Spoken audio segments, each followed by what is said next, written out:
Glory to Jesus Christ. Slava Isus Christu. The Sunday of All Saints. Well, we have to remind ourselves, first of all, that's what we're called to be. If you get to heaven, you are a saint. We have the saints that we know, the ones that have been canonized by the Holy Church over the centuries. At last count, there are well over 2,500 in the calendar of saints. Then there are the thousands and thousands and thousands who are unknown. Because anyone who gets to heaven is saint. They're holy. That's what the word saint means. Holy. Agios. Sanctos. All means the same thing. Holy. Now, sometimes I think we forget a huge gift that we are given. And it really is an important one for us living our Christian life. It's the fact that we are part of the communion of saints. We have the ability to call upon our brothers and sisters who have gone before us, those who are in heaven right now, and ask their help. Look at the saints that surround us inside this church. And this is the way the church in our tradition is supposed to be, with the icons of the holy saints surrounding us. Because it reminds us that we're not in this alone. You're not fighting your battle by yourself. You're given the grace that God gives us through the Holy Spirit, which we receive through baptism and through chrismation, as James Edward today had the most marvelous gift given to him. We also are given the gift of that we're not fighting the battle alone. We're given angels to help us, and we're given those individuals, those heroes of the faith who have gone before us, that the church has recognized for our sake, for our help.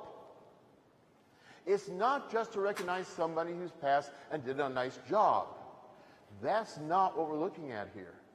These are individuals who we have through our faith know that they're in heaven, and because of that, we can call upon their aid for them to place our prayers before the throne of God. We're not praying to them directly. We're asking them to pray with us to God. The same as if I ask Father or you or anyone else to pray for me, that's the same we're doing here, except that we know that these individuals are in heaven. They're standing before the throne of God. They see the beauty that God is and can present our needs to him directly. Think of that gift. If we lived in a royal society where you had a king, what you're always hoping to do is find someone who's close to the king, who can present your needs. Because you, as an average person, a peasant on the street, what does he have to do with you? But if you can get in touch to someone who's close to him and ask him to present his word to him closely, that has the chance of getting through. And that's part of the idea we're looking at here. These are individuals who are before the throne of God. And we're given the opportunity to present our prayers and ask them as people who are much like us, who went through the same problems, the same difficulties, the same pains, but they said yes to God. They didn't turn their backs on him. They didn't say my way rather than thy way be done. And because of that, they're able to present our prayers. This is a tremendous gift that we're given.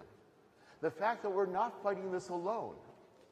It gives us an opportunity to understand that this is a battle that we can win through the gifts that Jesus Christ gives us and the gifts that he gives us of the fact that we're not fighting alone.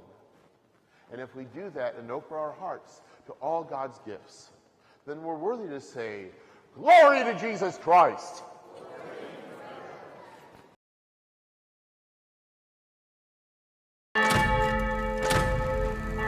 The world is not your home.